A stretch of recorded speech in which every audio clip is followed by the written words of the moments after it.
In the small town of Westport, Connecticut, a drone is scanning for COVID-19 symptoms. And the reaction here is, well, mixed. Police have been flying drones here since 2016 for everything from traffic management to search and rescue. And they can use them to spot and warn people who are gathered too closely. But now, Dragonfly, the company that makes the drones, claims they can also detect whether you're running a fever, sneezing, or coughing heavily, all through a single camera flying 40 feet overhead. Subtle differences are on like a millimeter type of basis. So if somebody's coughing, like this or like this, it's actually quite a different type of cough actually that they're detecting. In a pandemic, we'll see the elevated temperatures, we'll see the increase in blood pressure, we'll see the flushed skin. So to have the technology available for future incidents, whether it be COVID-related or something else that comes our way, I think we need to prepare for that. This is the first time Americans have been scanned for symptoms in this way, and there are skeptics. I don't know that this technology could distinguish between somebody with COVID-19 and somebody with influenza. I'm inclined to doubt it.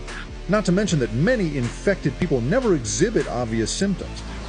And even if it does work, are we ready to be scanned from the air? The involvement of the police makes me more worried about how this technology might have what we sometimes call function creep, in that it is used and designed for one purpose, but then it gets repurposed for other things. Do you believe that we're going to have to strike some kind of necessary compromise with the desire for privacy in order to get out of this thing? Public health has built into it the need sometimes to invade people's privacies. The chief says it's all just research, but the police will see and save everything. By no means will we single out an individual and say, hey, look, you look like your temperature is elevated. Will you be hanging on to data that Dragonfly is collecting, or does that somehow go around you? Any missions, so to speak, that we fly with our drones, we keep those records.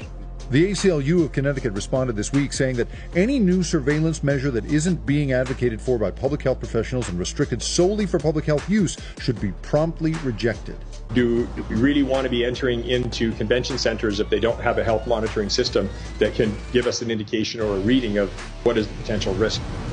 Keep a safe distance of 6 feet from others. There's the side of me that would say, this is very science fiction. I feel like I've seen this movie. I feel the same way, but at the same time, it's reality. It's our new reality.